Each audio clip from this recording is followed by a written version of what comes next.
Hey everyone, before we dive into today's video, I just want to quickly mention that most of you guys watching my videos aren't subscribed to the channel. So if you're enjoying the content and want to stay in the loop with all the new stuff I'm working on, hitting that subscribe button really helps the channel grow and will keep you up to date with everything I post. I really appreciate every one of you who takes the time to do that because without your support, I wouldn't be able to keep making these videos and do what I love. So thank you very much. All right, let's start the video.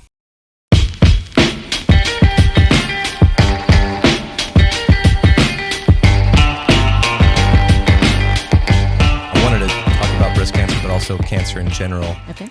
What exactly is a cancer preventative diet, a diet that can help prevent cancer, and how does it differ from a general healthy diet? So I would say cancer prevention diet is something that is devoid of a lot of processed food. That's the first thing. So, getting rid of the unhealthy foods out of our plate.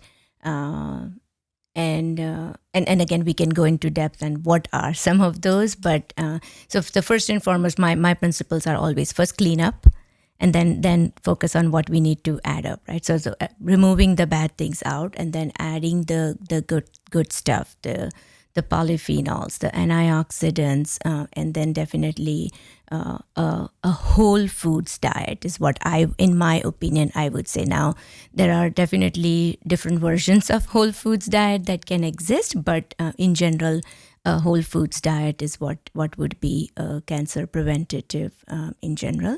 To answer your question, how is it different from a general healthy diet? I wouldn't say that it's different. I would say it's probably a level up, taking your healthy diet to another level by adding some of the cancer fighting foods into the kitchen and bringing them into your day-to-day eating is probably what's going to get you to a preventative zone in general. So that's what I would recommend.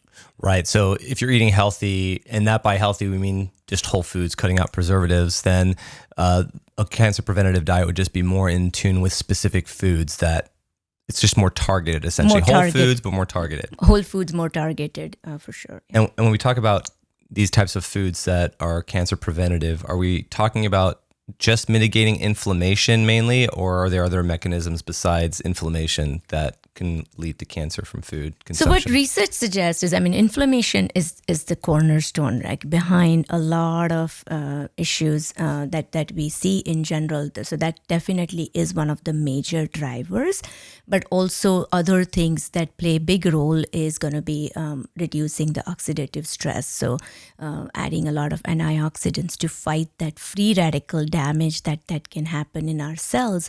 That is a second mechanism that really plays a big role. And then the third is, of course, the whole role of epigenetics. So, we know we have enough data out there that, the genes do have some role in any disease progression, but epigenetics, your lifestyle factors, your food, your exercise habits, all of those can actually, you can modify the gene expression, and that is something that is a huge role in addition to the inflammation reduction in general. And when you mention the term oxidative stress, can you, a lot of people might have an understanding of what inflammation is, and maybe not. So maybe we could dive into that in a minute. But when you say oxidative stress, what is that and how does that accumulated?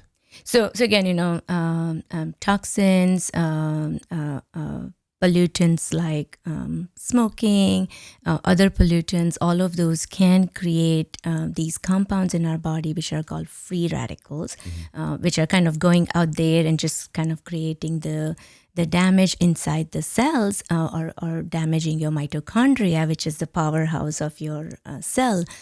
And when that damage starts, then a lot of things start to get negative for you. So for anyone who's trying to understand what is it, it's basically a free radical that kind of, they are not needed. They're not welcomed in the cells, and they're going there and creating the disturbance.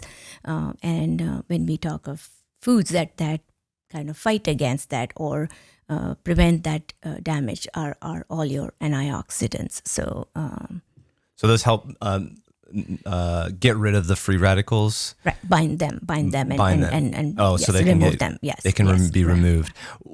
Does your body create free radicals naturally? With, like, let's say you were to fast and not eat or anything, does it create it as well? I don't think the fasting would create the free radicals, but there are certain processes that can create a little bit of free radical within the body as well, and that's where your body's entire mechanism of detoxification comes in picture. So again, there's not one thing that leads to cancer or any other disease, but it's a series of multiple mechanisms, and they all are kind of interdependent onto each other. So we talk about all of these, right? So that our body has a lot of capacity to get rid of a lot of unwanted stuff. It needs the right support and the right ingredients or nutrition. So even same way that our body can also produce, but also can get rid of that. So that ins and outs is what needs to be balanced all the time. Whenever there is an imbalance of very too much coming from outside and also some happening within our body, because a lot of processes that happens in our body is also creating some of these issues, and but at the same time then our other protective mechanisms kick in, and they try to take care of it. But then we are bombarded with a lot of stuff coming our way, whether we talk exogenous toxins or pollution or whatever that is. It's really overwhelming response to our body, where when it cannot keep up with the outlet with that's when some of these processes can start. Now, can somebody say that causes cancer? We don't know. I mean, right. There needs to be an interplay of at a cellular level, genetics and your environment. Sorry, epigenetics. All of that come together. So it's like, we say that the it has to be a perfect storm for it to really kick in. Something. it's like a cumulative effect, and you can kind of akin it to something like toxin from a bite of an insect. If you hit it past a certain threshold, your body's not going to be able to detox whatever it is. Yeah. I wouldn't imagine. Again, as an analogy, getting bit by thousands of ants could mess you up a lot more than one ant, right? So it's the accumulation of that toxin. Yes, you're so right. It is a cumulative effect. And again, we always said, so again, same thing with the toxins also. It's cumulative effect. It's not one particular toxin. One time you get exposed, you're not going to end up having any problem with that. But it's not one time. We get exposed to it day by day, years over years, and there's no enough balance of diet if there is not enough of balance with detoxification pathways. So that's when you start seeing the negative effects on your body. I see. And going back to the inflammation aspect of it, my understanding from a diet perspective is, but there might be more in the field of inflammation, but my understanding is that there's omega-3s and omega-6s, and omega-3s are the type of fatty acids that are anti-inflammatory, and then 6s are inflammatory. And I want to talk about those, but are there any other inflammatory food markers besides those found in omega-3s and 6s, or is that all you really have to look for when you're trying to reduce inflammation from food? There are many, actually. Okay. Yeah, there are many. So do you want to talk about omega-3 and 6 first? Sure, let's do that. So again, you're right. Omega-3, definitely one of the best fats out there. So they both are polyunsaturated fats, omega-3 and omega-6. We need both. They both are required in our body, but the proportion that we need them and the proportion that we eat is very different. So omega-3 is great for, of course, reducing inflammation, brain health, heart health, all the good stuff. But omega-6 is also important for bone health and skin. So again, they're a necessary evil. They are necessary evil. The proportion actually that is recommended by science is that 4 times omega-6 to 1 time omega-3. Oh, really? Okay. Yes. But what we eat on a typical American diet eats about 20 times omega-6 to 1 time of omega-3 or none, pretty much sometimes. Right. So that is the problem is the proportion is off. So it's not that all omega-6s are bad. There are some good sources of omega-6 that can be helpful, like certain nuts, like walnuts is a great source of omega-6 also, and it also has omega-3. So again, having that balance is the key, but definitely we do need to be watchful and keeping an eye on our omega-6 intake, not going so high, which is definitely very, very high in today's world. So some of the things, of course, making sure your omega-3 is staying high, good quality fish for people who eat that. If that's not a source for them, then taking help from nuts and seeds, very good. So, flaxseed or chia seed or walnuts, those are all good plant-based sources of omega-3, or algae-based products are something that can be very helpful. If you are one of the ones who don't eat fish at all, for whatever diet, belief system, religion, belief system, then making sure that you have other plant-based sources, or taking something like a plant-based omega-3 as a supplemental that can be very, very helpful as well. But it's not, again, we do need some omega-6. The problem is if you go to the supermarkets and you see all these products, they are loaded with all the vegetable oils and canola oil and seed oils, and some of those can be very, very high in omega-6, along with very high intake of certain grains can also increase the omega-6. So the flood comes very fast on that side, and that's where the omega-3 imbalance is something that can be a big role player in inflammation, many other metabolic issues as well. We've talked of insulin and talk of some of those resistance towards insulin. Omega-3 plays a big role in reducing some of those as well. So it's pretty helpful fat to have. How can your everyday person who doesn't have a degree in in diet measure the amount of omega-3s that they're getting versus the amount of omega-6s if they're trying to balance those out as much as possible? So first, what are you mentioned quite a few omega-3s. Feel free to list as many as you can off the top of your head. Sure. And same with omega-6s. And then if you could answer how do you measure them in terms of like their content to get as much of a balance as possible without having to bust out like a calculator every single day? I know. So that's what I would. So if you want to know exactly like where you are, then sometimes I would recommend that kind of logging your food intake on one of those apps like MyFitnessPal or something. You don't have to do it all the time. You do it for maybe a period of 2 to 3 days to understand where you kind of sit. And on an average, a 3-day food recall has a lot of value in it, because you do get a pretty decent picture into what you are eating. So that's one way that you can do. Like I said, the other ways is that making sure that you have at least 1 or 2 healthy serving of some omega-3 foods in your diet. So if you don't want to do any of those calculations, right? Again, I know maybe nobody eats fish every single day, right? I get that. So salmon would be salmon. Sole, halibut, sardines. There's some other like barramundi. There's a lot of but a lot of them, most of them, or all of them should be wild caught. So the omega-3 benefits are in the wild-caught fish, not the farm-raised fish as much. So that's another aspect of it to look for on the label, right? Okay, where are you getting your, what's the source of your fish? Would a farm-raised sardine or salmon, would it have higher incidence of omega-6s and omega-3s? Possibly. And it depends on, the feed, and depends on a lot of those things. Right. So the environment will play a big role. So it can vary depending on... Can it be worse for you? Like, would you be better off, like, say, not eating a farm-raised salmon than eating one than eating none?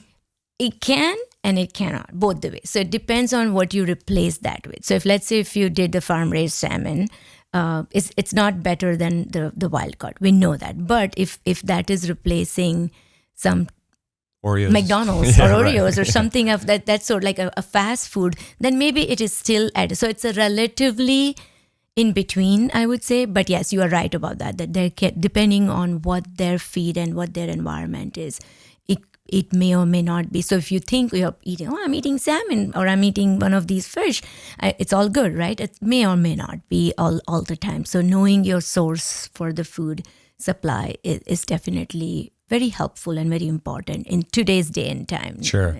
So you've got lots of different types of fish, and then what are others like seed? You mentioned some seeds. As many as you can. So flax seeds, chia seeds, hemp seed. Those are my top 3. They're very easy to incorporate into your food. Top it on top of whatever you are eating. That's the way I kind of go by. Walnuts, very, very good as well. So those are, not many, right? Again, it's not a plant-based food source, omega-3, but those are the top 4 or 5 that I would list on the, and then supplemental wise, there are pretty good supplements from algae based that can be pretty good source of omega-3 for people who choose to take them. What about fruits and veggies? I know obviously avocados, and I think is it spinach? So those are more monounsaturated fats, which is a little bit, so not direct source of omega-3. I would not list them under there, but it's mostly going to be from the nuts and the seeds category. So you can't really get omega-3s from fruits and vegetables. Not significant enough to count or source list them as a source. That's good to know. So let's just assume you're eating. You've logged your food for the day, and you've got salmon, you've got some few Oreos, you've got a salad, you've got some olive oil, and again olive oil not enough to be. Olive oil you could measure, right? Or not? Right. Yeah. You could. Yes. Okay. Yeah. How would you go about, like, do apps like MyFitnessPal, do they track how much? What would be the unit of measurement that you'd be looking at for like omega-3s? Like, do they measure? So it would be in the milligrams, I believe. That's what I would probably think. But yeah, so again, just it's a simple ratio, right? Mm-hmm. So if you had 100 milligrams of this and you had 25 of the other one, right, then your ratio is 4:1. So ratio is super. So the good thing is that as soon as you get the 2 numbers, that's easy to track. Mm-hmm. The other, and then going to omega-6 is, so what to limit. So definitely those seed oils. And when I say seed oils, not all, I would talk a little bit about the certain seed oils actually have good health benefits versus all of them. But what we are really looking for is like a corn oil or canola oil, vegetable oil. Vegetable oil is a big umbrella. We don't know what's in there. They can put whatever in there. So reducing foods with that, that's the first strategy to go about. And then the second thing is also being careful with, again, balance is the key. So if your diet is loaded with all grain-based product constantly and not having enough. So again, when we look at the plate, what do you see? Mm-hmm. It tells you automatically right there that where are you in terms of is it anti-inflammatory or not? Mm-hmm. So that's one of the things, like, if your plate is full of only grains and there's not enough protein, a good quality protein is not there, good quality fat is not there, mm-hmm, then you can be kind of on the edge towards more omega-6. Again, remember, you need a little more omega-6 than the omega-3 in general. So what would those foods be that are healthy, that are in the omega-6 realm?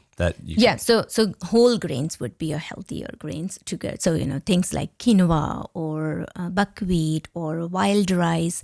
Those are some of the ones that for people who choose to eat grains. Those are some of the ones that I would really encourage them to focus on. Mm-hmm. Portions. Again, remembering the portions is something very important. And again, I think the problem happens when we go extremes, like, okay, I'm going to eat all carbs or the other way. So that is something not advisable, definitely. So portions, typical portions for a grain, like or a carb portions are, if it's cooked, about half a cup is a portion, one mm-hmm. portion. So, maybe depending on your height, weight, size, all of those things, watching, like, maybe 1 or 2, not going like 10 servings in a meal, that's going to create an imbalance. And then, of course, opening up bags of potato chips that are fried in all these vegetable oils and having every afternoon snack is my chips on the table. That's definitely something that you want to stop and avoid as much as possible. Is this true? I don't know if it's true or not, but I've heard, and I've been basing a lot of my dietary choices off of this, but does chicken have a higher omega-6 to omega-3 ratio itself as well? Yeah. And again, the feed. Right. What type of feed? Where you're getting your chicken from is important, right? Yeah.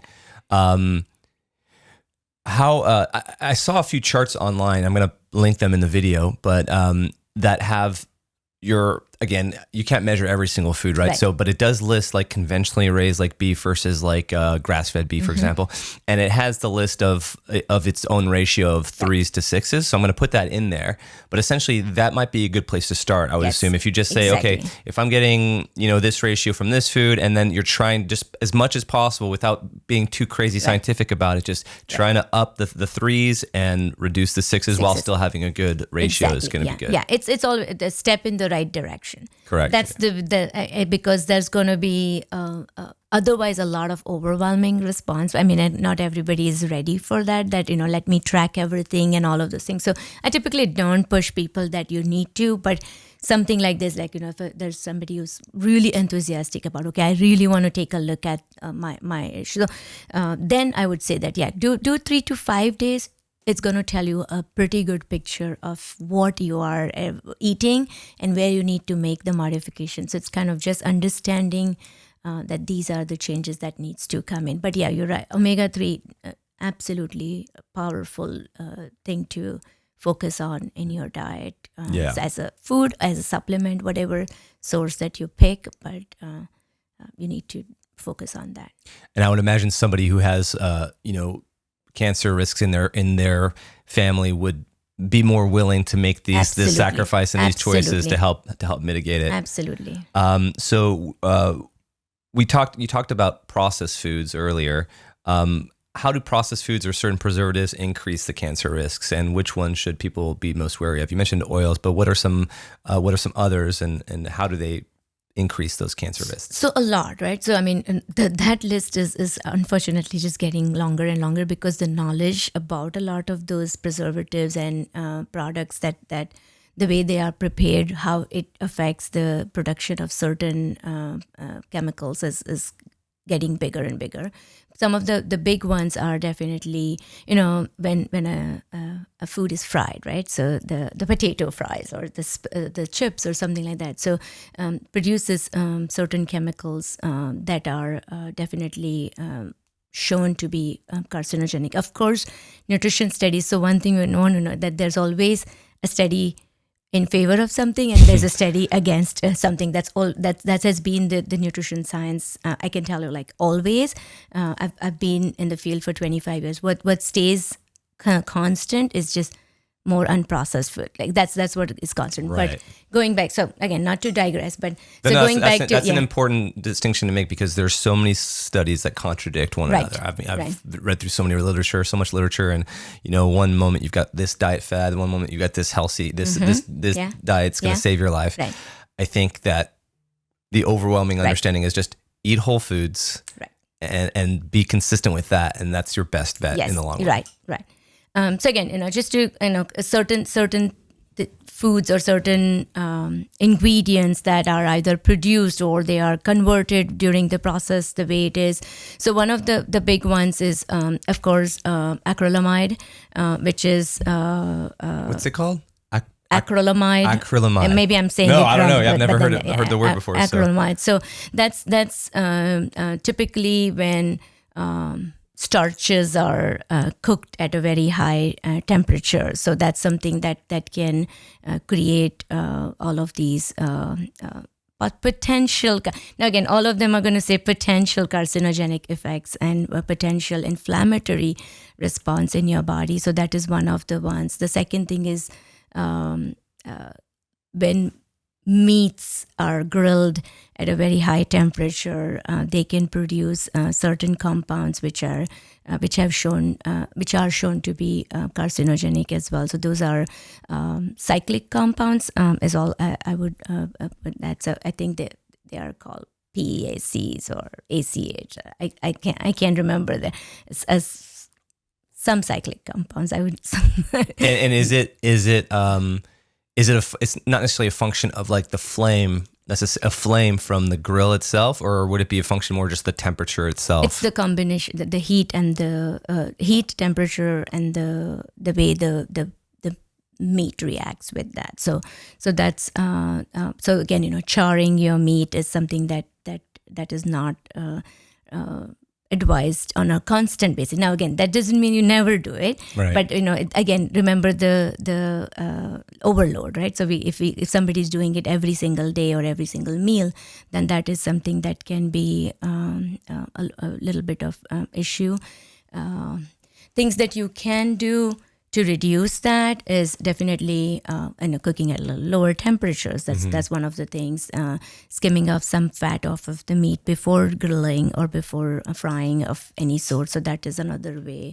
Marinating your meat can reduce that. Right, because you can cook it. Yes, it's more forgiving on the outside, right? Same thing with using like lemon vinegar. Acidic compounds can reduce some of these inflammatory compounds to act up a little too much. So that's another way. Same thing with reducing acrylamide. Using some sort of a kind of a citrus thing can help reduce the impact or the production of acrylamide in there. So those are some of the ones. Artificial sweeteners, that debate has been out there. Like, we find a research of whether one is carcinogenic, the other one is not. Then the research flips over there. So I prefer in general no artificial sweeteners. Just to avoid, because they're contested. Because same thing, I've read studies, and I've read a few very respected studies by a man named Menno Henselman. I follow him. I don't know if you're familiar with him, but he's a staunch believer that there's no evidence that aspartame is cancerous, and there's lots of studies that obviously contradict that. But if you can just avoid it to begin with, just to be on the safe side. So again, it's also, and one thing about artificial sweeteners is also that we're working with our taste perception to be constantly looking for that sweetness in there, and that is one of the things. So again, that's an imbalance, because think of it, they are like 40 times, 50 times, 100 times sweeter than sugar. And when you are kind of constantly being exposed to some of those, your taste perception or your threshold for the sweetness is increasing that many folds.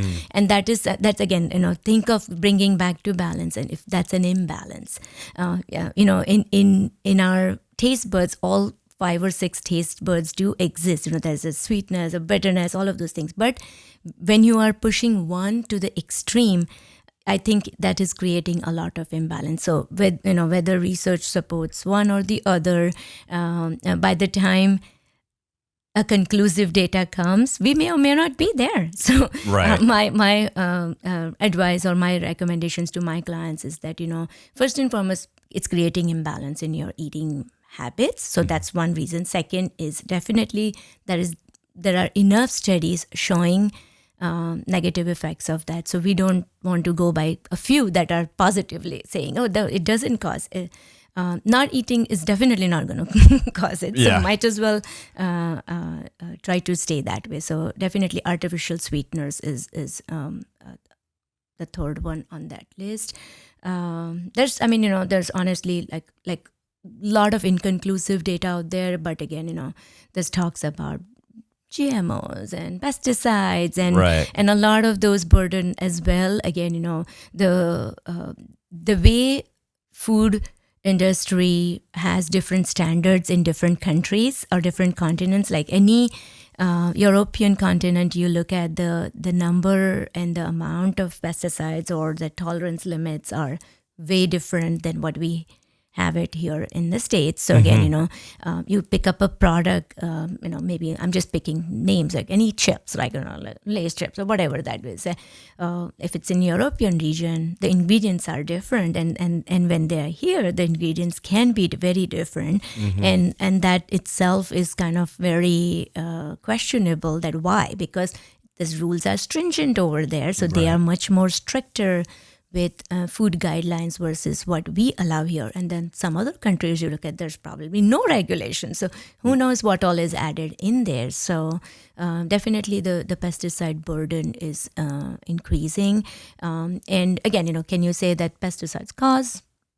Again, data is still pretty inconclusive. There's definitely some supportive data for that and some not. But what we do know is that they do create imbalance in your gut microbiome. And honestly, as much as we know in today's world about microbiome, I think we don't know enough at all on how the gut microbiome is playing a role in so many different things. Again, going all the way to cellular level and the whole that effect of epigenetics on there are so many variables because we eat so many different types of foods and we get our food from so many different sources, and we are genetically so different that trying to have accurate in a vacuum studies is very hard to do. Very hard, especially when a lot of these diets and the results of these diets aren't presented or you don't see the results for a long term.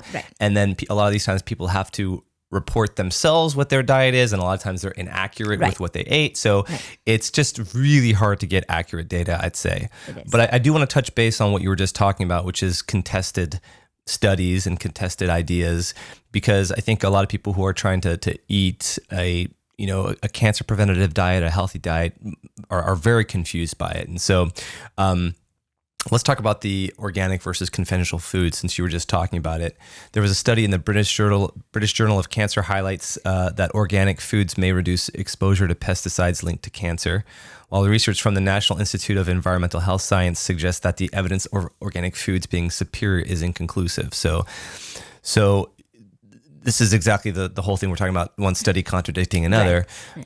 So should people prioritize organic produce for cancer prevention? If you can, yes. And the reason I say that way is also, the study that you said, that it's not necessarily superior, what criteria are they looking at? If they're looking at a nutritionally superior, so does it have more protein? No, it does not. Does it have more of certain minerals? Maybe not.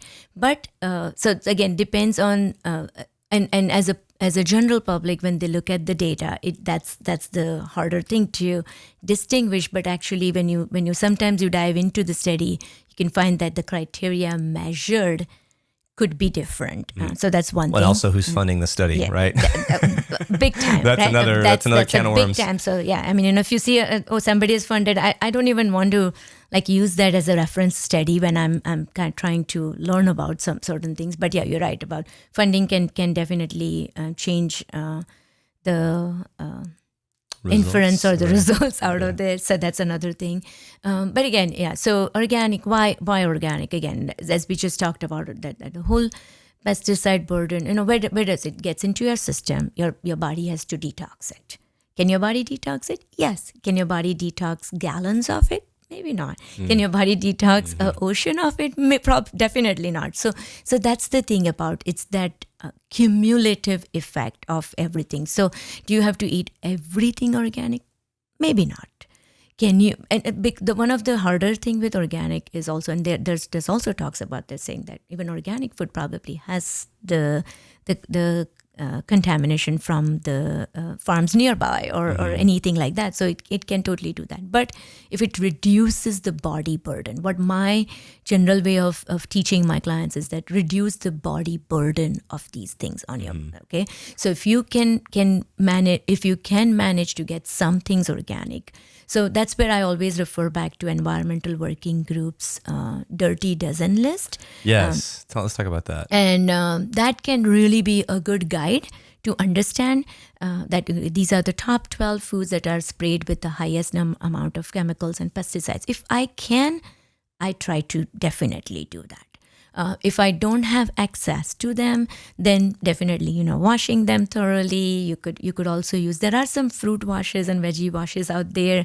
I personally just use kind of a apple cider vinegar in water and soak my vegetables or fruits in there. And that's the way that I do it. But if you are interested, you could use some of those as well.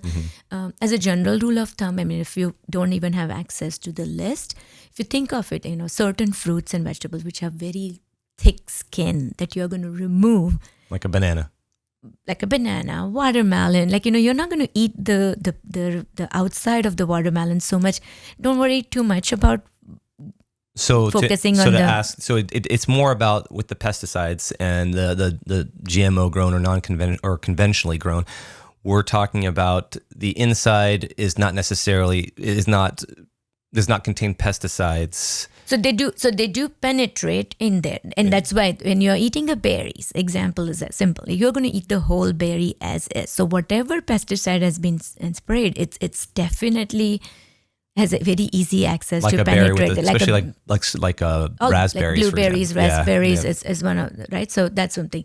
But then versus certain things where you're going to remove, you have a little protection there. So that's one of the things. So that's that you can do. But yeah, I always encourage, take a look at the Dirty Dozen. I'm going to talk about it right now, just because when you mentioned it, I was like, I was pulling it up while you were talking about it. Yeah. Take berries, for example. Right. If you were to do a soak, I do a soak of baking soda and water. Lovely. And let it soak for about 15 minutes. The ratio for me is like a cup to 2 tablespoons or 2 teaspoons of baking soda. There's ratios on there. But if I were to do that with, say, strawberries or berries, would that be enough to clean a conventionally grown fruit with GMOs, or is that just not fully? Not fully. Not fully for sure. So again, you'll have to take it to the lab and kind of assess and to really know how much did that take out. But it can reduce for sure. But a lot of these chemicals do penetrate into the food deep enough for it to be harder to remove. So what you can remove is only the outside, but if it has penetrated inside, then that's harder to take out. So does it reduce it? Yes, it can reduce it for sure, but not fully. Not fully. Definitely. So that is something that you want to be very, very careful with those Dirty Dozens for sure. So let's talk about that. So the fruit and veggies on the Dirty Dozen list, when conventionally grown, tested positive for at least 47 chemicals. With some testing positive for as many as 67. Yeah. For produce on the dirty list, you should definitely go organic unless you relish the idea of consuming a chemical cocktail. Okay, so here are the Dirty Dozen, the 12. Celery, peaches, strawberries, apples, domestic blueberries. That's because I guess if you get them overseas, they don't use them. Okay. As men. Nectarines, sweet bell peppers, spinach, kale, and collard greens, cherries, potatoes, imported grapes, and lettuce. So those are the Dirty Dozen. So, greens in general, greens, right? So again, you're going to eat the whole greens. So that's one area that I do encourage, that stick to organic. I need to take a screenshot of this for myself. Yes. I'm like, and okay. It changes every year. Right. So just know that it's published sometime in the beginning of the year every year, but more or less it's been stable. Strawberries always been on that one. So I try myself, and I try to teach my clients, again, the other aspects that practically I also have to consider is that the cost. So sometimes the cost is so outrageous, and people, if you cannot really afford that, then do all the other things like, baking soda soak or something with an apple cider vinegar or something to break some of those chemicals that are on there, so reduce the burden on it. And I've read that the amount of pesticides you actually do reduce by soaking it is huge. It's not just like, you're getting rid of some of them. You're getting rid of a majority of the pesticides. Right. There's also something called the Clean 15, which is 15 foods that bore little or no trace of pesticides and are okay to eat in non-organic form, like you were saying earlier. So here's that list. We've got, and some of these are great because I eat a lot of these, so I'm speaking selfishly here. Onions, mango, avocados, sweet corn. That's surprising. I guess I'm going to talk a little bit about corn. Yeah, right there. Pineapples, sweet peas, asparagus, kiwi, cabbage, eggplant, cantaloupe, watermelon, grapefruit, sweet potatoes, sweet onions. What about oranges? I wonder where they sit on there. I like my oranges. They probably didn't make it on the top 12 or the top 15 they're list, somewhere in but they're between. somewhere in between there. But again, so the corn, right? I mean, the corn is, I also always, if refer back to that Clean 15, I tell them that the corn you want to definitely eat organic if you want to eat corn. Because one of the things is that about 96% of corn in the United States is genetically modified. And we that is kind of known fact that with GMO foods, the amount of pesticides is in general higher. And that's just because they're more resistant to right. They've been modified to be resistant. So it's not necessarily that you're eating some sort of like Frankenstein fruit or veggie. It's more that it's engineered to be able to withstand tons of pesticides, and so it's going to get sprayed with more, so it's going to be harder to clean it off. Okay. Yeah. So definitely, so that's one advice that I definitely give my clients that no, we don't know enough, and on a lot of studies, I've read a lot of studies on GMO foods are not bad, they are equally good. A lot of them are funded by all these companies that are in the market for the GMO foods. So I just don't believe in that. Honestly, if we go back and more of the ancient eating and things like that, there were no GMO foods. There were not so many pesticides and chemicals. And I do take a lot of knowledge. I do believe that older generations knew a lot more. Again, whether it's fasting or whether it's all the other good things that they definitely had a good understanding. So yeah, we tend to discount because we're in the scientific era, the era of science. We tend to discount so much of our ancestors' knowledge, including dietary knowledge, philosophy. I'm a big Stoic philosopher. I love philosophy.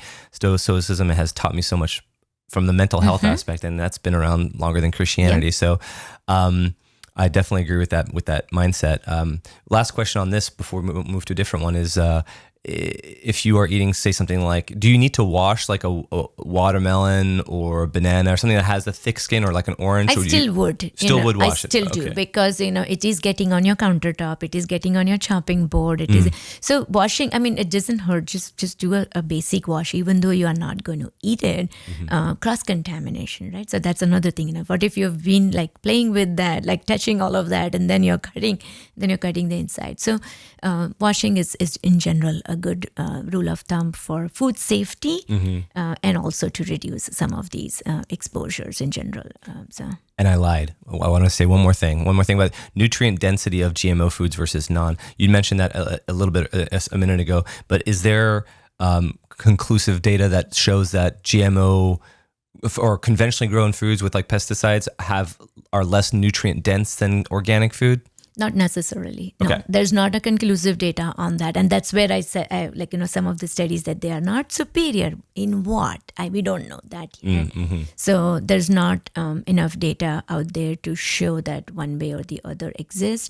The other thing is also some of the data that are out there, like, all the magnesium content of this food and all, that hasn't been updated in a very long time as well. So honestly, we don't have an accurate way of saying that what we have on paper is truly still in our grocery aisles. Getting there, the soil depletion of minerals is a real thing that we are kind of seeing, but we don't have enough to say conclusively that this is where this is what the numbers are or what is happening with that. I will say anecdotally that. So my wife gave you some bread starter, right? So she makes bread. You're making a sourdough now. We're making our own bread, and I've purchased French flour from Amazon, and we did an A and B blind taste test, and the flavor. And by the way, GMOs are illegal in France. The flavor of the bread, the French bread, was worlds above the bread that we used with American flour. It's still organic American flour. So, but we're just, so I'm not, I'm not too worried about the pesticides or anything like that, but just the flavor. Just the flavor itself. So it could be from how they're growing the crops in general, or it could be the type of wheat but the French flour that I used had so much more flavor, more chew, tasted like real, more like real bread that I'm used to eating from when I was growing up. Yeah, you're so right about that. I mean, and that's why I know a lot of people will say that, they go to European region and they enjoy all these breads and pastas and all of those, and versus here, some of them cannot handle that, and there's definitely I see that a lot in my practice as well. Yeah, like when they're able to like handle the flour that when they go to Italy and they eat pizza and they're like, oh man, I had no problems. No problems. But then they come here and they eat Right. it like, a pizza from Costco or something, and they're like, oh goodness. And then the whole einkorn wheat and the older varieties of wheat, definitely the way it reacts with in your body is again not a research but a clinical observation, and a lot of observations in clinical setting, honestly. So let's go back to talking about some more contested areas. As somebody who has gone through lots of different diets, I've gone through the ketogenic phase, I went through a carnivore phase, and I've circled back around.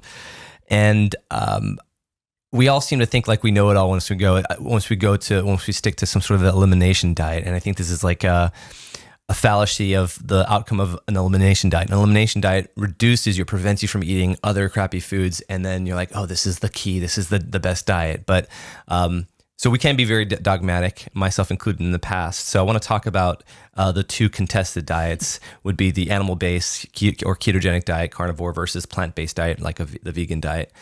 So in a 2017 NIH study suggested that the ketogenic diets, by reducing glucose availability, may help starve cancer cells. And then the the Journal of Nutrition and Cancer argues that animal-based diets, when well balanced, can also provide protective nutrients like omega-3s and vitamin B12s. Conversely, the British Medical Journal and the American Institute for Cancer Research emphasize the cancer preventative benefits of vegan diets, rich in antioxidants, fiber, and low inflammation risk. So how's your average person supposed to know what to even eat when there's so much, contradiction and seeming confusion when it comes to what we should eat?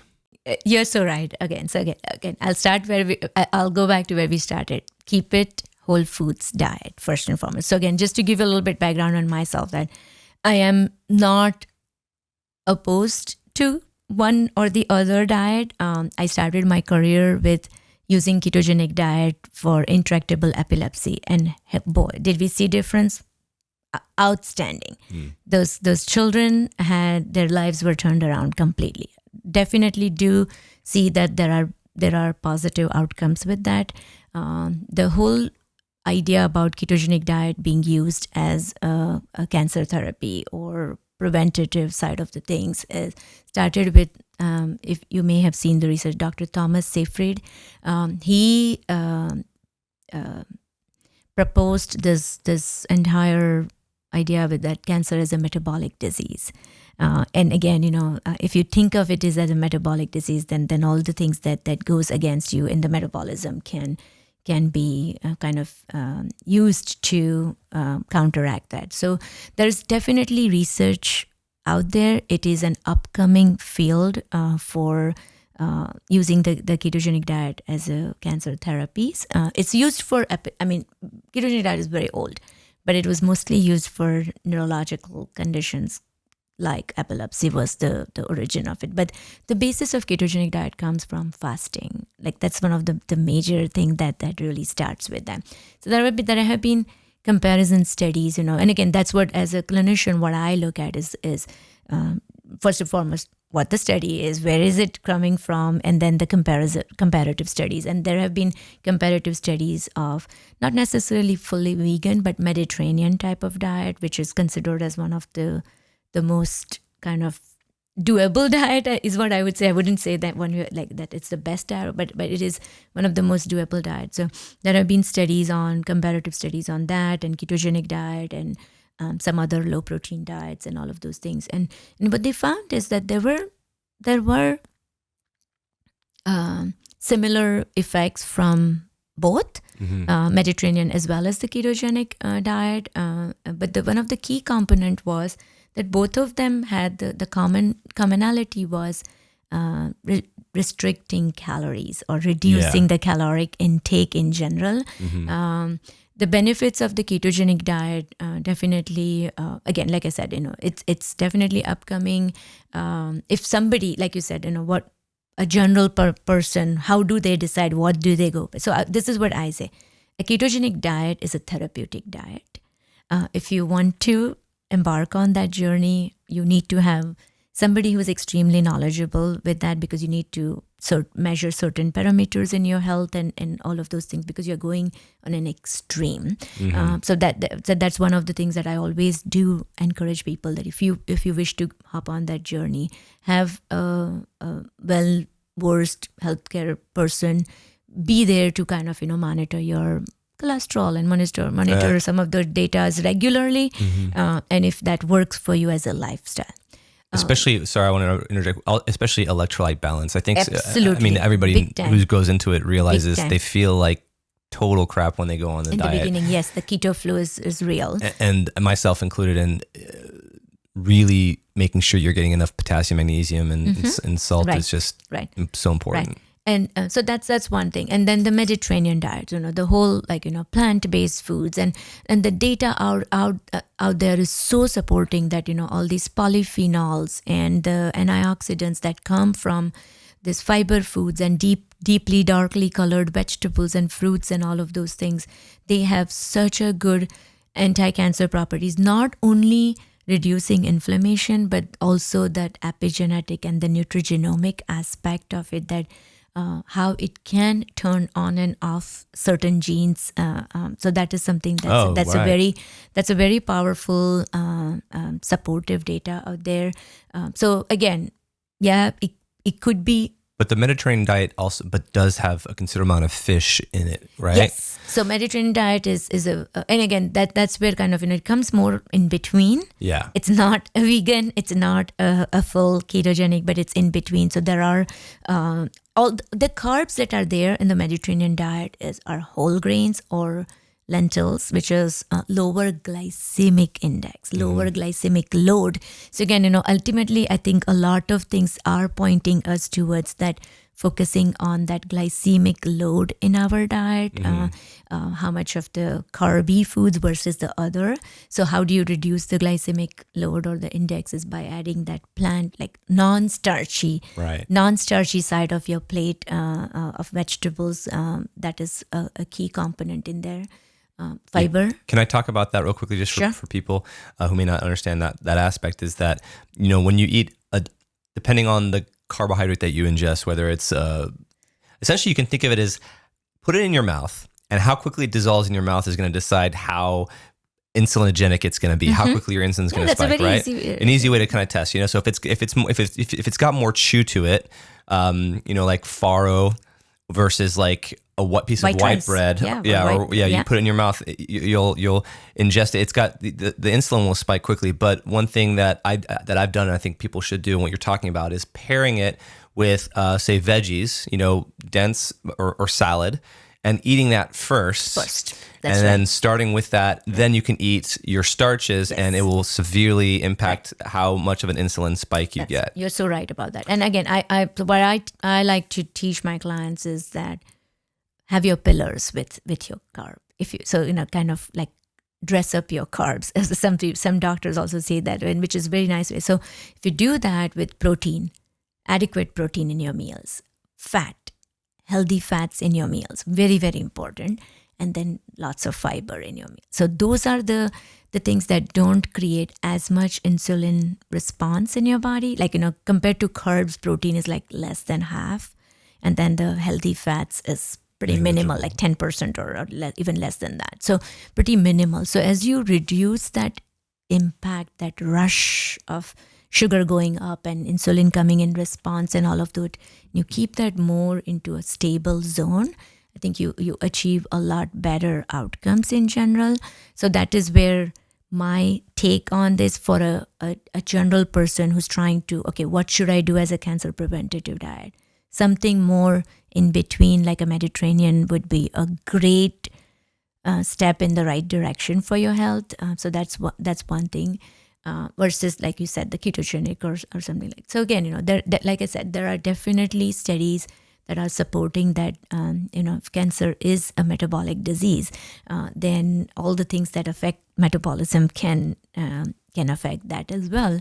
However, you do need some sort of a medical or a knowledgeable person help in there. And then the bigger thing is, what can you sustain? Mm-hmm. I think so. A cancer preventative diet is something that you can sustain, because if you think like, I'll do keto, because most people start the keto journey for weight loss. For sure. Right. But it is a therapeutic diet. So it is a therapeutic diet. And like I said, when I was in part of a team where we used the as a therapeutic diet, there was a kind of a understanding that you have to be on it for 3 to 5 years to get that therapeutic effects from there.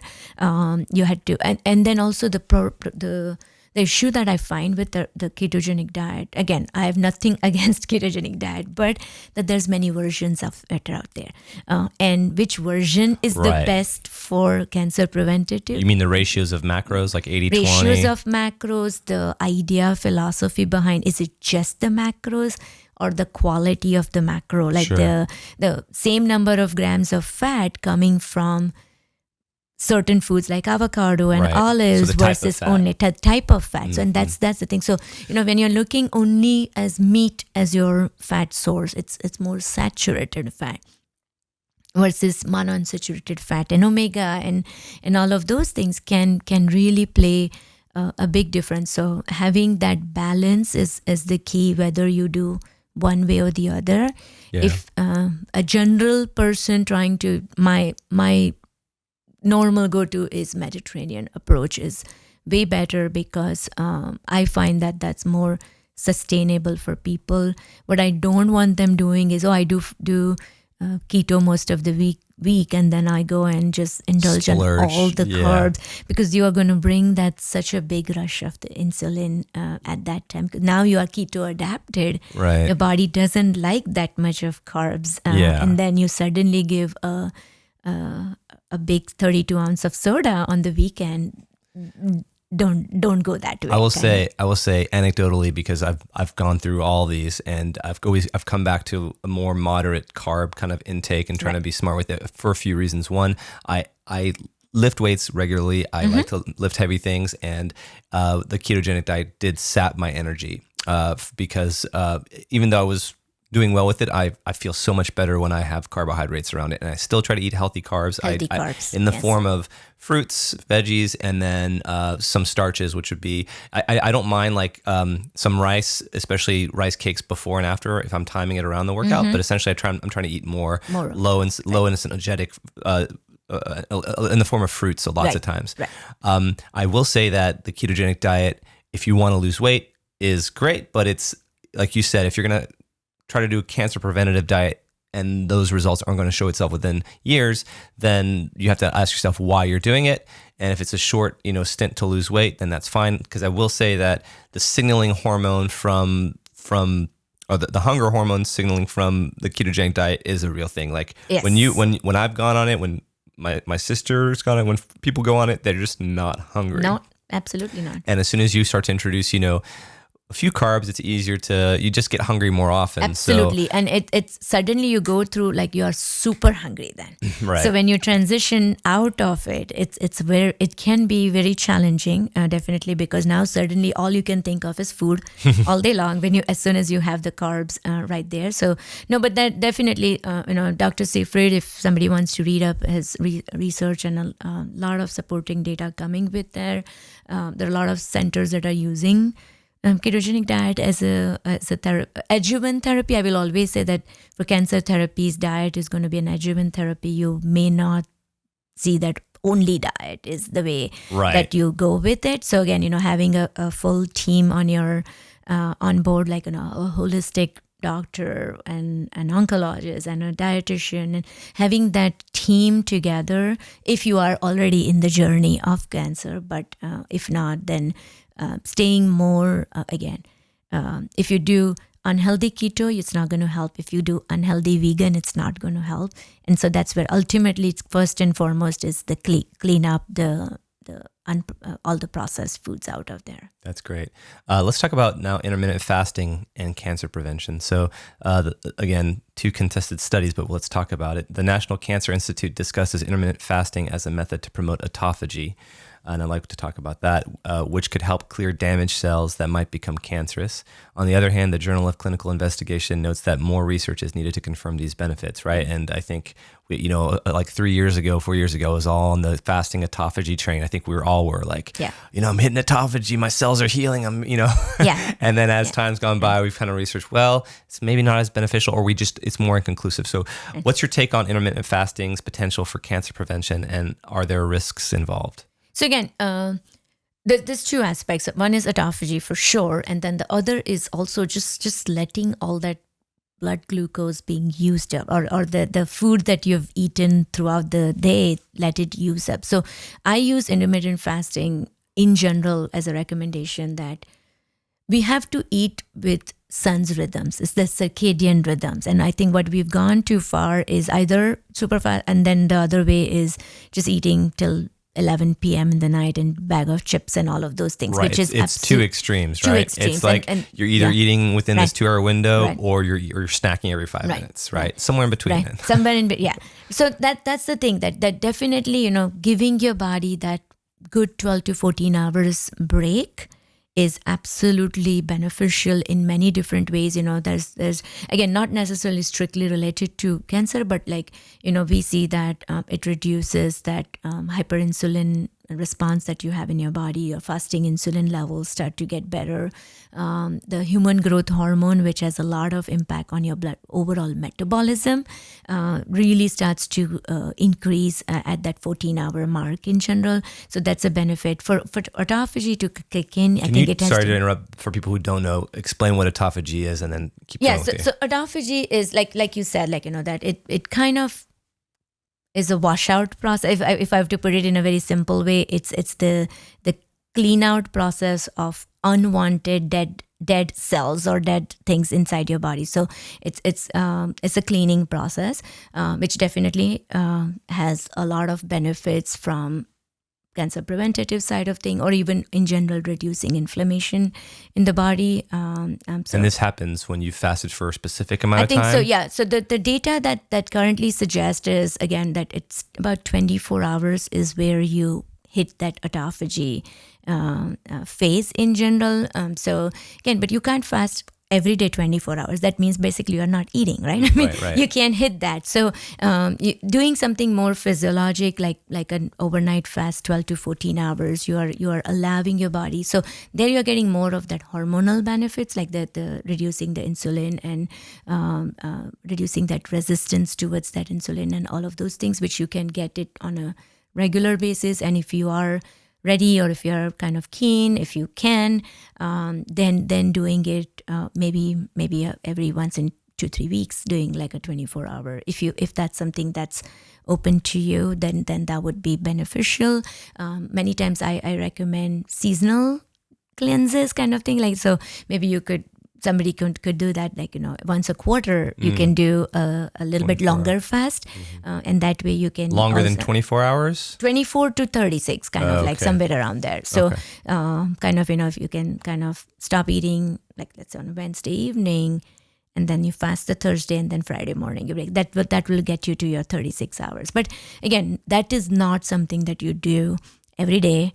You have to stay hydrated, definitely. So something that you don't miss out on is going to be your water. You may want to supplement with little electrolytes. That is not bringing any kind of sugar or anything like that. So you're still getting the benefits while not feeling completely crappy on that day of fasting. So fasting definitely has benefits. Again, if we take it back to ketogenic diet, the basis of ketogenic diet was in fasting. If you go back to biblical times, they used fasting to cure a lot of diseases and a lot of issues. But so that is what I would say on a more consistent basis, 12 to 14 hours, which is basically, and then also data suggests that the the restriction towards the evening is more beneficial than the morning. So a lot of people will keep eating till late, and then they just skip the breakfast or the lunch. They just eat like straight at 2 p.m. or 4 p.m. That the data is more supportive of that, doing more of a early dinner or wrapping up with a lighter dinner earlier and then going a little bit later breakfast. So just make the window a little bit, fasting window a little bit longer. You said 12 to 14 hours. 12 to 14 hours, which is, if you think of it, if you do 7 to 7, that's your 12 hours. Honestly, that's not bad. At 7 p.m. you eat, you anyway need about 2 to 3 hours to kind of, digest your food and all of those things. So if your bedtime is around 10 or 11, 7 is honestly not that hard or bad in any way. So that can really allow, because your body does clean out when we are in that fasting phase, or so the so-called detoxes and all of that you hear. But our body detoxes every day, because otherwise we won't be kind of running all day long. So the detox processes are definitely amplified when we are in a fasting state, for sure. For preventative cancer approach, would a more regular, prolonged 24-hour autophagy-induced fast be of a benefit? And for someone like, say, me, who likes to hold on, I think most people would agree that holding on to muscle as you get older is important regardless. But especially with, somebody who's physically active, part of the reason why I don't take prolonged, I still fast, but prolonged fast, like 24 hours or longer, I don't, because I'm worried about, catabolism of the muscle, losing muscle mass. But absolutely. So where do you draw the healthy line between, because, okay, so the flip side of autophagy is like the mTOR pathway, right? Which is basically like building of cell tissue, right? So whether it's muscle tissue or cancer tissue, it's building the cells, right? So where is the balance between the two for somebody who's focusing on a cancer preventative diet? Right. So and you're right about that. And again, balancing is the key. So again, like we said, that maybe doing not too long of a fast on a every day-to-day basis, but then creating that once in a while. So again, as a person who lives and all, like you have to break your muscle before you rebuild them again. So that process is something similar even in our at our every cellular pathway, that pause, clean, and then rebuild kind of can really support. So I would say maybe once in 2 weeks or once in a month, if that is something that's doable, then that wouldn't be very counter productive towards the goals of building as well. But, and again, my goals are different than somebody else's. Exactly. But let's just say somebody who has, say, breast cancer in their family, and they're like, my chances of getting breast cancer are quite high, so I'm not very much concerned with carrying a lot of muscle. I just want to be, healthy and do some exercise. What would a good looking protocol be for somebody like that, as far as their fasting? Yeah. So I would definitely say do at least 12 to 14 every single day, and then maybe twice a month, if you can bring in that little bit extended 24-hour fast. I think that would be what I would suggest in general. For somebody definitely with a family history, I think that would be a good way to keep as a lifestyle for them. So I want to talk about breast cancer, soy and breast cancer specifically. So research from the American Institute for Cancer Research suggests that soy may lower breast cancer risk, while Harvard T.H. Chan School of Public Health points out concerns about soy's phytoestrogen content potentially increasing risk in some women. Where do you stand on soy consumption for women and in general, especially for those concerned about breast cancer? Right. So again, and you're right. So soy data has been very, very conflicting forever, and it still is pretty conflicting to each other. Basically, soys have compounds called phytoestrogens, which can mimic like an estrogen. A lot of studies that I have looked at are on animal-based studies, and there is also thought process around that the animals may react differently than the humans will be. So that's one thing to kind of keep an eye on. My take on it is that as long as soy is in a modified, unprocessed form. And I'll get to that, what I mean by that. And it's in moderation. I think it is okay for people who have history or even in their family history of soy, because soy brings a lot of good stuff with it, so the phytoestrogens also has a protective effect. So again, the date, like you see research, like you'll have two papers in front of you, one is saying it's negative and one is saying it's positive, but it's a good quality protein for people, especially who are more on a plant-based or plant-heavy diet. It's a very good quality protein. Unmodified soy, meaning the straight up edamame or straight up tofu, rather than the textured and modified soy protein, which comes in all those meat replacements. Wow. That is something that I would not recommend, because you are modifying the structure of it. The data from longevity studies, so we look at, Japanese women who eat so much soy. Asian women have been eating soy forever. And if you look at the longevity studies, so there's a lot of studies done by many doctors, like, Dr. Longo is one of the big ones on the longevity studies in general. But if you look at the Okinawa population, the whole, that blue zone part of the thing, they eat soy every single day. But again, is their soy same as our soy? Maybe not. And they eat fermented soy. So that is another. So anything that is fermented becomes a very different antigen for the body, because the way the microbiome interacts with that is very, very different. So the stomach enjoy this for the gut. It creates more gut health, which is the protective layer for the whole body. Very protective layer for the body. So unmodified and more preferably fermented soy in moderation, maybe one or two times a week is absolutely okay for anyone to keep in their diet. And I don't see any. So again, the data, and every research that's against it, it still says it's inconclusive. We need more research in there. So that's where I kind of base my recommendation on, is that there are definitely protective effect. The other thing that also matters is the what type of cancer, right? So if you talk of breast cancer, if there are hormone-dependent cancer or versus a non-hormonal, so it could be very different for somebody who doesn't have any hormone impact.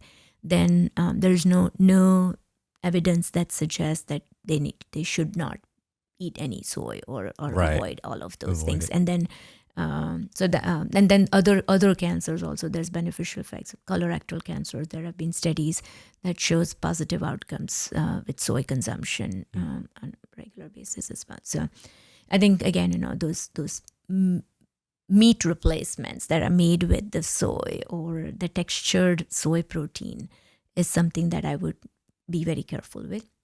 The last aspect is the GMO aspect. Again, as we talked about, we don't have enough. We don't have the conclusive data on it. But again, just like corn, soy is one of the highest GMO food in this country. So like 96 or 98%. I can't keep up now. It's a GMO food, GMO soy in our food supply, versus other parts of the world. That's not the case. So again, that's another place. My recommendation is, if you do soy, definitely choose organic. That's one place it's worth spending that 50 cents extra on that block of tofu, if you are going to eat that tofu once a week, even if it's once a week or something like that. Okay, so and depending on, like you said, depending on the cancer. So in the case of something like breast cancer, for example, you'd be more advisable. You'd be a little bit more careful with that. I mean, again, because the lack of conclusive data on whether it truly has any issues or no. But there are some data, people who have been on tamoxifen and how does it really affect. And again, the data is still inconclusive one way or the other. But I would not put as a general blanket that if anybody with a cancer should not eat soy. Right. I don't think that we have enough evidence to say that way. So long as, again, it comes back to just eating the whole foods. As clean of a whole food as you can. let's talk about the, we'll skim on this one, but the low-fat versus high-fat diets. American Cancer Society promotes low-fat diets for reducing breast cancer risk, but recent studies in the Journal of Nutrition suggest that high-fat diets rich in healthy fats like avocados, nuts, may also protect against cancer, which goes back to what we were talking about. The type of fat. I think it all comes down to the type of fat. But what about the let's just say the amount as a proportion of what you're eating as well? I know we all need a minimum amount of fats to live and to be healthy, right. But assuming that need is being met, and assuming that you're eating healthy anti-inflammatory fats like we mentioned earlier, how much does the amount of fat that you ingest, aside from the caloric aspect, like if I eat too much fat, it's got more calories, right. you're more likely to maybe gain weight. Right. If you eat more of it, does the amount of fat that you eat, assuming it's healthy fat, matter?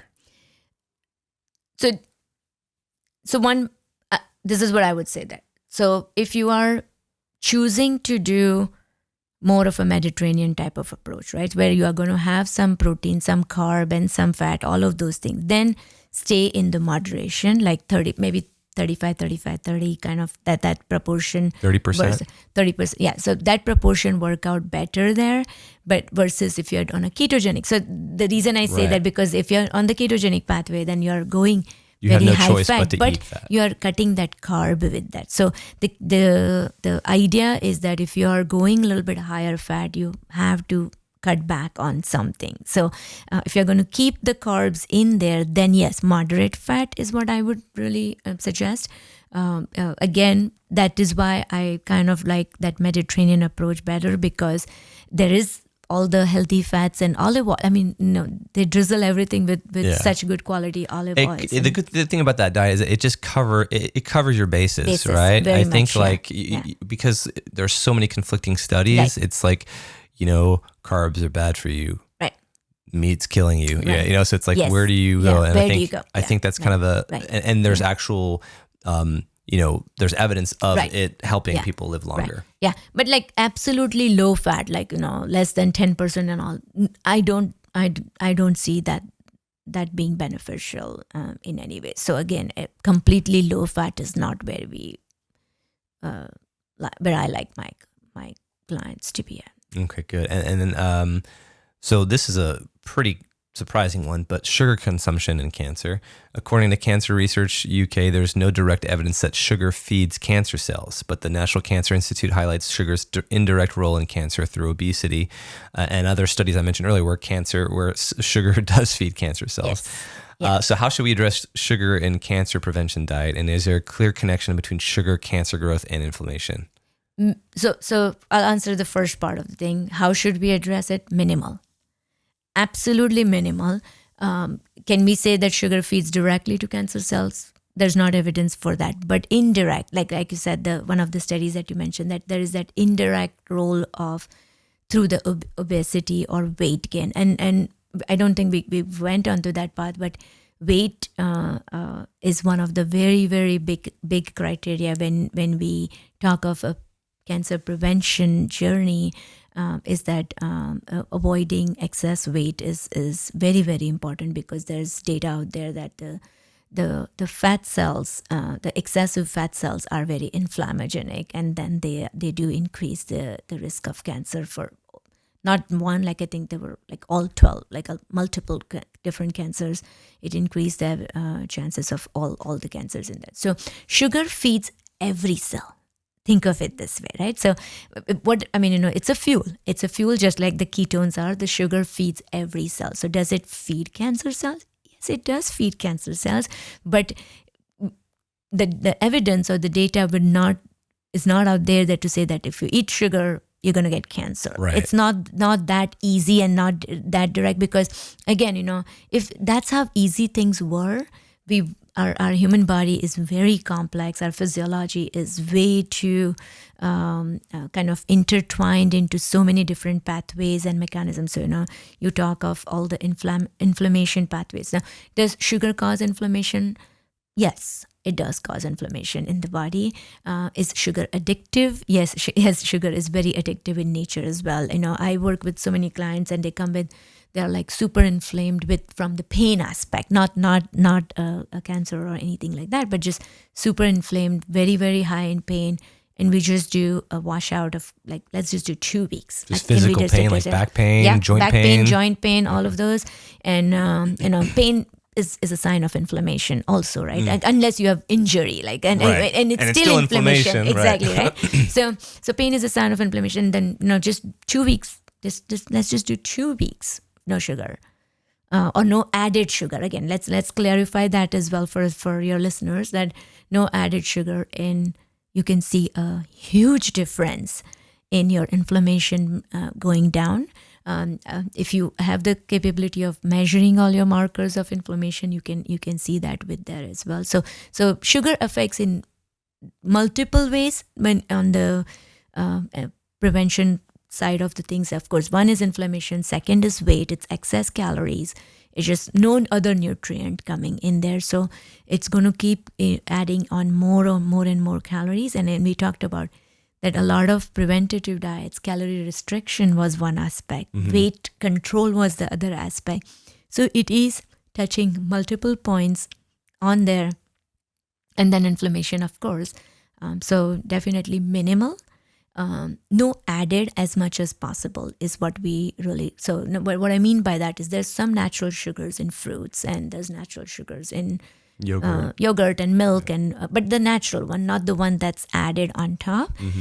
As long as you stick to that as your source of sugar, you're okay with that. But the problem comes with all the bakery goods and all of those things that mean. And going back to the obesity thing that you mentioned, or being overweight, 2 things I wanted to touch base on. First one is, it's so inconclusive because most people who are obese or severely overweight aren't getting overweight by eating healthy food. If you're eating whole foods that are healthy, you will tap out when you're not hungry anymore. It's just the idea is if you're hungry, eat a boiled egg. If you can't eat another boiled egg, you're not hungry anymore. Yeah. But you can definitely fit a slice of cake in after that, right? Absolutely. So that it's very hard to gauge as to whether or not, is it the sugar itself from eating so much because it's so palatable, you can eat it, that's causing you to get obese, that's giving you cancer, because there's no other evidence that people who get obese are doing it from eating healthy food. Yeah. And the other thing is, what is a good body fat percentage that your average person should be trying to reach for maximizing cancer preventative role? I don't know if I have a conclusive number on that. I haven't seen any data on that as well, and I honestly don't know.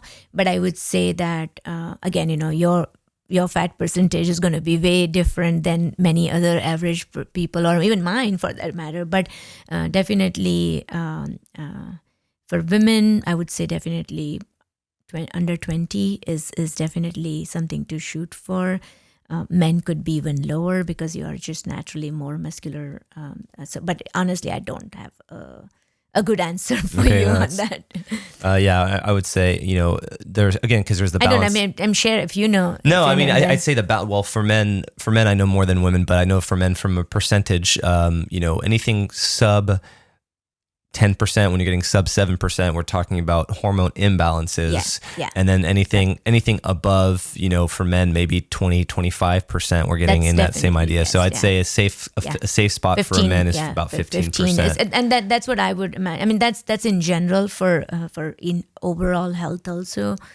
Sub 15, sub 20 is kind of a good place to be. And you're right about the hormones. Again, I know we're not talking about that today, but again, extreme on one end or the other, and you see that hormone imbalances, and big time in women for sure. Right. I know. And men, your testosterone just tanks if you're below a certain body fat percentage, and it's because your body's just starved and it needs to prioritize essentially. Right. a big one here, supplementation versus whole foods. So you talked about supplementing for people who may be on a plant-based diet and want to supplement omega-3s. The Harvard Medical School discusses the potential benefits of supplements like vitamin D for cancer prevention, while Harvard T.H. Chan School of Public Health argues that whole foods offer more benefits through nutrient synergy, which I'm not familiar with that term there. That sounds like a kind of a fancy word. How do you advise clients who rely on supplements, and should they focus more on getting their nutrients from food? So again, so think of it, what is the supplement? So again, I agree with both, I would say, on there. So one of them is that more through the food. So food as a first, and then the supplement on top for whatever is missing. What I don't recommend or encourage people is that don't eat anything and then just keep taking 15, 20 pills in the day, because what they're talking about, the synergy, is that, if you really think of in nature, food and nutrients occur in synergy. Mm-hmm. So example is milk. I'll just pick one. Milk is a source of vitamin D and milk is a source of calcium. They both are required for each other to help with absorption. Mm-hmm. So that's the synergy what they're talking about. So whole foods, healthy diet creates that synergy of what's needed, how much is needed by the body, and taking as much needed. Right. What makes it bioavailable? Bioavailable. Very good term right there. So bioavailable. Same thing is thinking also the absorption for many different minerals. They all have the same. They share the receptors as well. So the way the food exists in the nature is very synergistic in that way. So that's one thing. You'll typically won't see that happens in all supplements. There are some supplements that have a good balance of all of those things, but certain things like vitamin D, there's very few sources of natural vitamin D. Mm-hmm. So for us to say that, no, I can get all my vitamin D if I go in the sunshine, research doesn't support that. Clinical research also doesn't support that. Like you test a population, and you'll find that a majority of them are lacking in vitamin D. But is it because on an average basis, your average person is stuck inside? Like if I were to go outside for the recommended 10, 20 minutes and just bake in the sun, I would say that would be better than supplementing vitamin D, right? I mean, I don't know. I'm not sure about it. So I would say that, so there's only so much that vitamin D, you absorb through the skin, then you have to convert it to the active form. I think the problem a lot of times happens is that mechanism of converting to the active form could be hindered by many other pathways in there. And that is where a lot of deficiencies, and we do see that vitamin D deficiency is kind of becoming pretty prevalent in our population. Even down south in Texas, people are deficient in Texas. So one in vitamin D, one is because we are more indoors. The other is we don't know if 10 minutes in sun is enough, what time of the sun is enough. There's some practitioners say that it's a morning sun, that's the best one, rather than the daytime sun in there. So that is another thing. And then also the genetic differences there are people who have issues with metabolizing vitamin D or converting that into the pigment of your skin, right? Pigment of the skin, big time, using tons of sunblocks all the time, which again, from the whole skin cancer prevention side of things, that you have to be careful, not too much of constant sun exposure as well. So that also blocks your vitamin D absorption as well. So I do recommend vitamin D supplementation after checking their levels. So vitamin D is a fat-soluble vitamin, so that is one thing that you should monitor when you take it as a supplement, rather than just popping a pill constantly and not knowing what's happening. Like a B vitamin, it's water soluble. Your body will take what it needs and you'll pee out the rest. That doesn't happen with a fat soluble vitamin. So you want to know your level. And I can honestly tell you that a lot of people that I work with, majority are deficient in vitamin D, and we end up taking it, recommending it as a supplement, because again, a little bit of sunshine, maybe some dairy products, some fish, but that's it. That's where it ends. Yeah. So vitamin D and omega-3s are the... Vitamin D, omega-3 as a straight up supplements. There's definitely a lot more that you can do from the food side, and then if you want to take it as a supplement, there's definitely the curcumin is one of those big ones out there. So most anti-inflammatory, one of the spice that is studied extensively, has a lot of, but like, do I go and say everybody start taking curcumin as a supplement? Probably not. But can everybody start using some of those in their eating?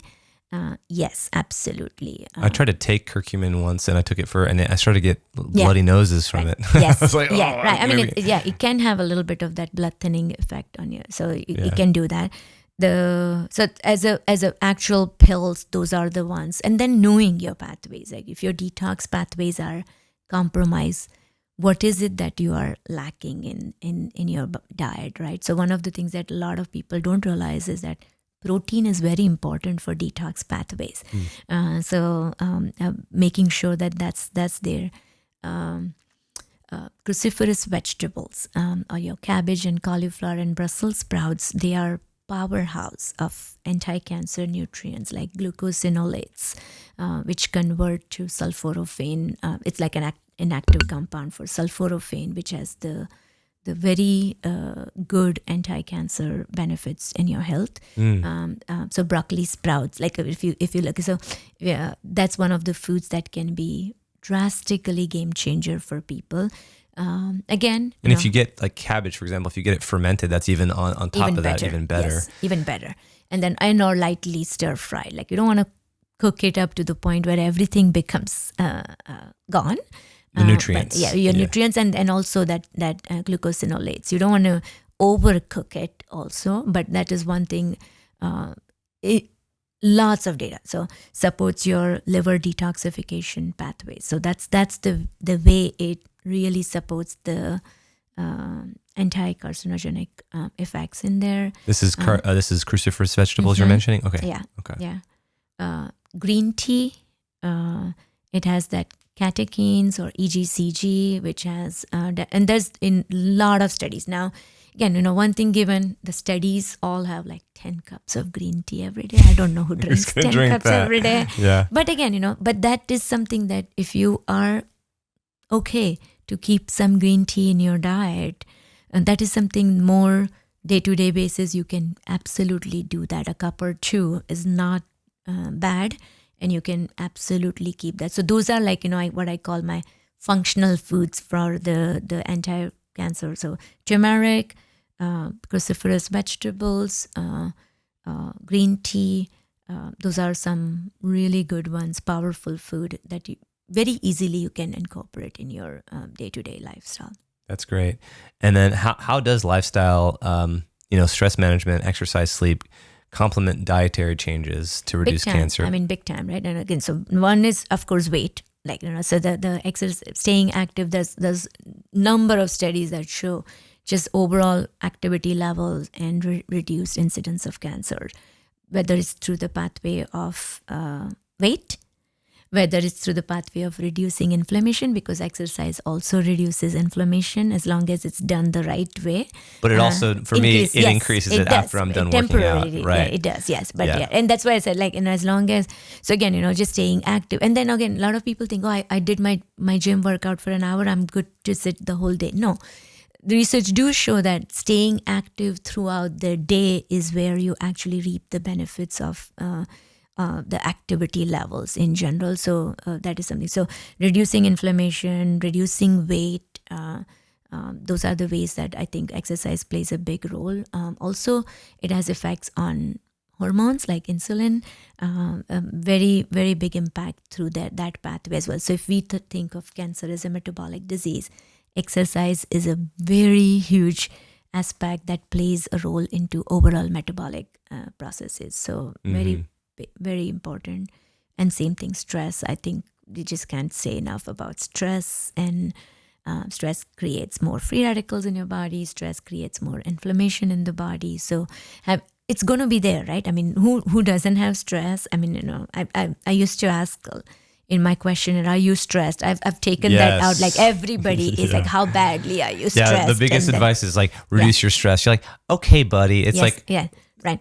Tell me about this. How am I supposed to do it? Exactly. And I think we're all on an active path to reduce stress. Stress, yes.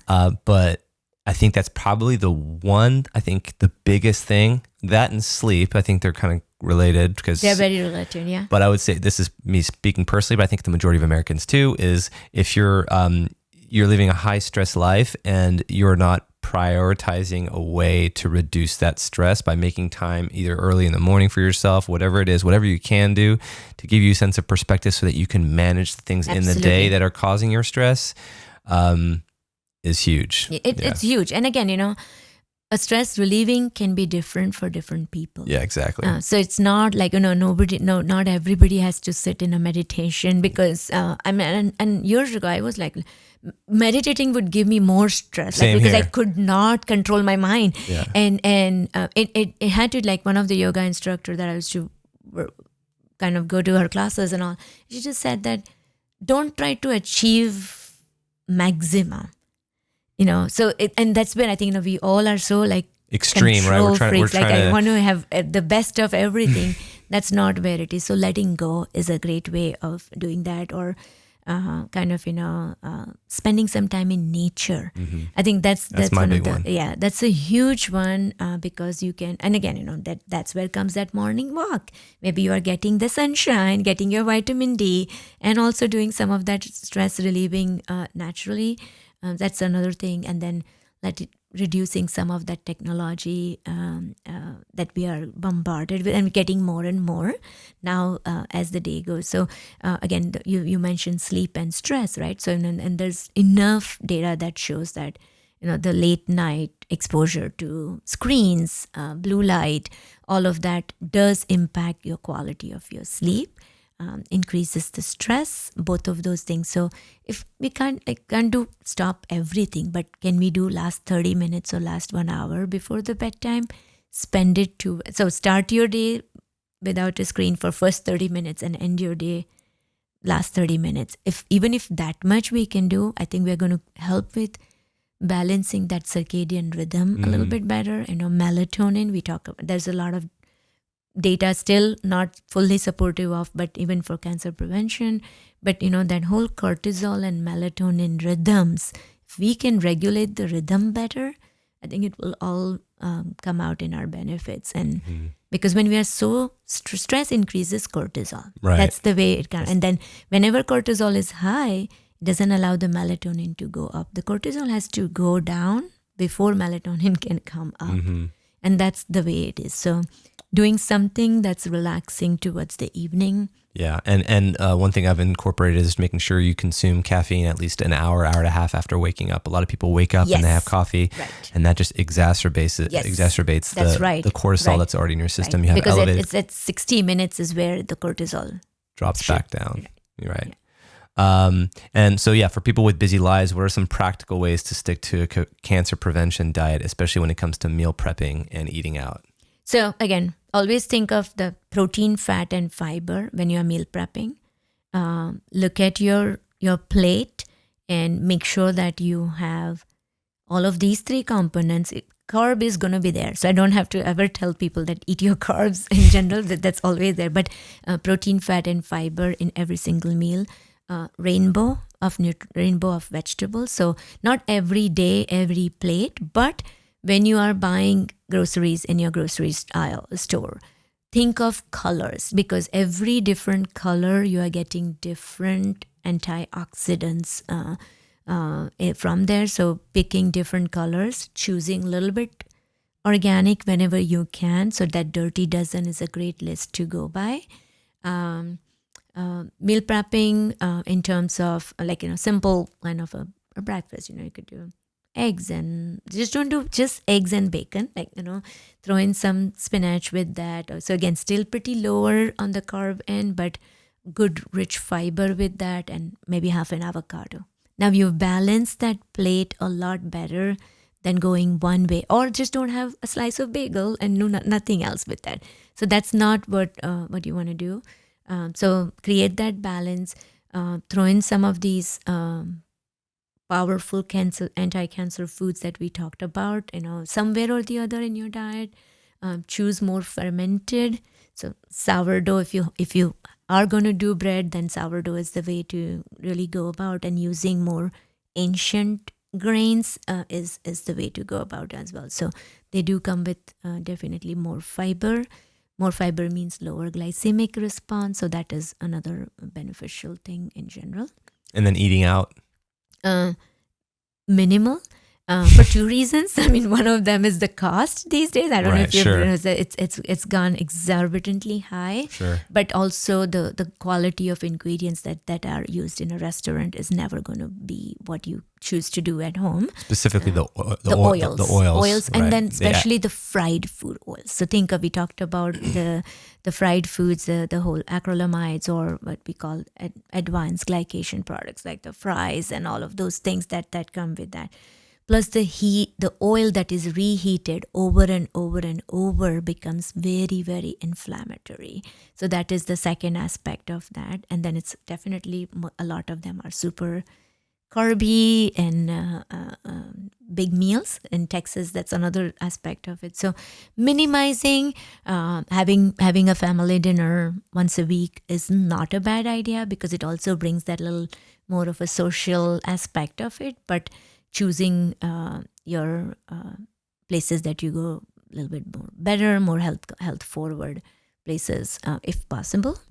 And meal prepping, if that's the way, because we are busy. We all are busy. I mean, honestly, there's really not enough time to do everything in every single day. So having some plan. But the first step is planning. What are you going to do? So my recommendation is that make sure that your weekend doesn't go without you got your groceries in your refrigerator, because if you have nothing, you are not going to eat anything at home. You're going to go out, absolutely. So Friday, Saturday is kind of the way that you want to target that. Okay, make your plan, get some of those basic stuff in there.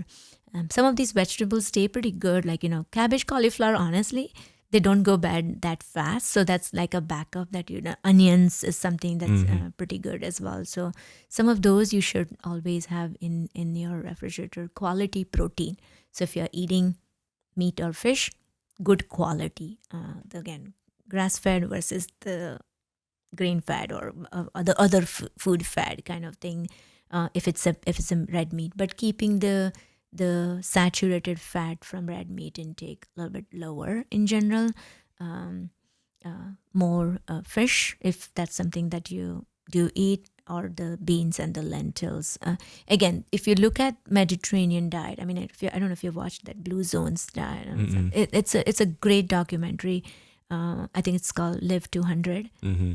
Some really good recommendations from ancestral eating, and that's where we kind of build our plate more so. Yeah, and I think obviously that diet is better than any diet. I've read contention about the documentary about the sources, especially the Okinawan diet that they talked about and their consumption of pork, and saying that there is a majority of Okinawans do consume large amounts of pork, which was kind of omitted from some of these. And again, I'm always leery of any kind of agenda that any documentary might have, because at the end of the day, they might have an agenda against meats or beef or and whatever that agenda might be. But I always go in there with an open mind. So I just haven't seen it, but I do need to do my research and check it out. Yeah. Awesome. Okay, cool. Well, thank you so much for coming. Absolutely. I really appreciate it. Absolutely. Thanks for all the information. It's been great. Pleasure.